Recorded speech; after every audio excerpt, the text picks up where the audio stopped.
sebelum memulai pelajaran, seperti biasa kita berdoa bersama ya. Untuk ketua kelas bisa pimpin berdoa. Hari ini teman-teman kalian, siapa yang tidak hadir? Alhamdulillah ya, hadir semua. Sebelum memulai pelajaran, kita tepuk semangat dulu ya, supaya kita lebih semangat belajar. Anak-anak, bisa kalian lihat di sekitar kelas ini benda-benda yang berbentuk kotak, berbentuk segitiga, atau berbentuk lingkaran. Bisa kalian amati? Ya benar Riki, di sini ada papan tulis yang berbentuk persegi panjang, ada jam dinding berbentuk lingkaran, ada permukaan meja yang berbentuk persegi. Anak-anak, hari ini kita akan mempelajari materi dengan tujuan pembelajaran mengenal bangun datar dari benda-benda nyata di sekitar kita, membuat laporan pengamatan, dan memahami nilai-nilai Pancasila di saat kita melakukan bekerja kelompok. Anak-anak, minggu kemarin kita sudah mempelajari materi tumbuhan di sekitar kita. Siapa yang masih ingat struktur tumbuhan itu apa-apa saja? Ya betul Eca, struktur tumbuhan itu ada akar, batang, tumbuhan, daun, bunga, dan biji. Anak-anak, seperti yang kita ketahui, bangun datar adalah bangun dimensi yang memiliki panjang dan lebar. Untuk bangun datar pertama yang akan kita bahas hari ini, yang pertama adalah persegi. Persegi ini memiliki 4 sisi yang sama panjang dan 4 sudut siku-siku. Bangun datar yang kedua adalah persegi panjang. Persegi panjang memiliki 2 sisi yang sama panjang dan 4 sudut siku-siku sama seperti bangun persegi. Untuk bangun yang ketiga yaitu segitiga. Segitiga ini memiliki 3 sisi dan 3 sudut. Bangun datar yang keempat adalah lingkaran. Lingkaran ini hanya memiliki 1 sisi lengkung dan tidak memiliki sudut. Baik anak-anak, untuk materi selanjutnya kita akan mempelajari teks laporan pengamatan. Teks laporan pengamatan merupakan teks yang berisi hasil pengamatan atau penelitian yang kita amati berdasarkan fakta yang kita lakukan secara langsung. Struktur teks laporan pengamatan itu terdiri dari beberapa bagian. Yang pertama itu adalah judul laporan. Yang kedua, tujuan pengamatan, merupakan tujuan kita untuk melakukan laporan itu apa. Yang ketiga, alat dan bahan yang digunakan.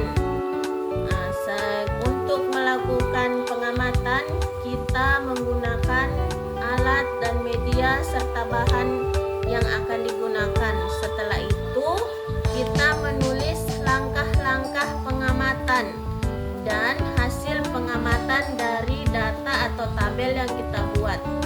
Dan pada bagian terakhir, kita bisa menuliskan kesimpulan. Anak-anak, Ibu akan membagikan sebuah contoh teks laporan pengamatan kepada kalian ya.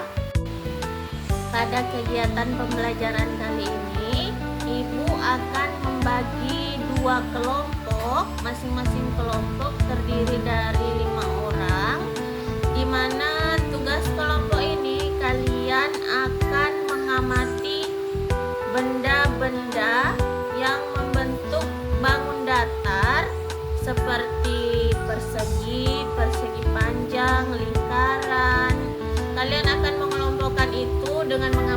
benda-benda yang ada di sekitar kelas. Kemudian kalian akan menuliskan laporan teks pengamatan serta mengaitkan nilai-nilai sila Pancasila dalam kerja kelompok.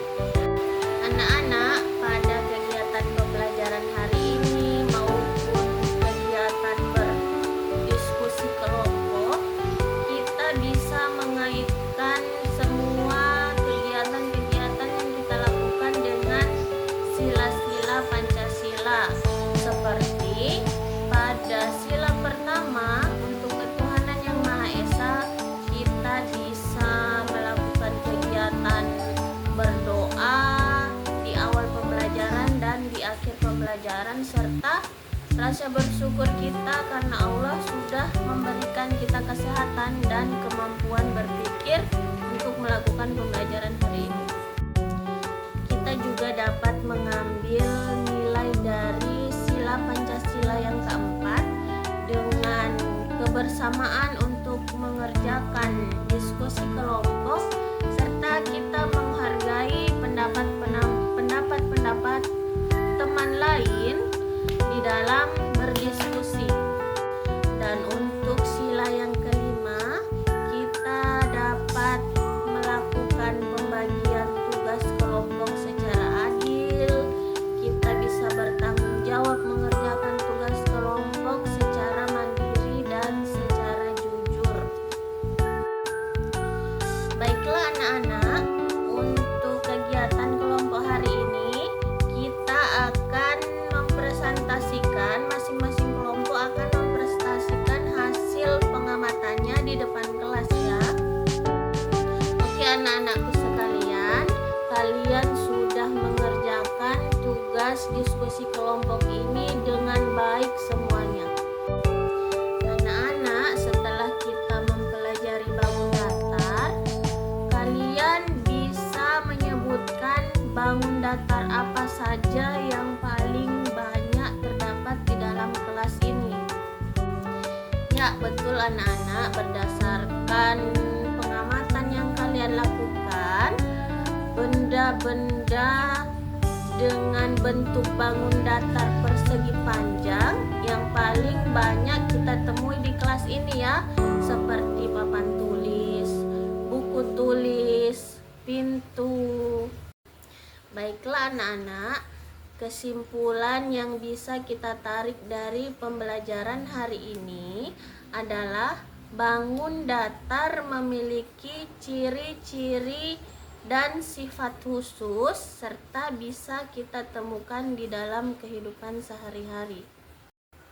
Anak-anak, seperti bangun datar yang memiliki sifat tetap, kita harus konsisten untuk jujur dan bertanggung jawab dalam kehidupan sehari-hari. Oke anak-anak, sampai di sini pembelajaran kita hari ini. Minggu depan kita akan bertemu lagi dan akan mempelajari materi bangun ruang. Untuk menutup pembelajaran hari ini, kita akan berdoa bersama-sama.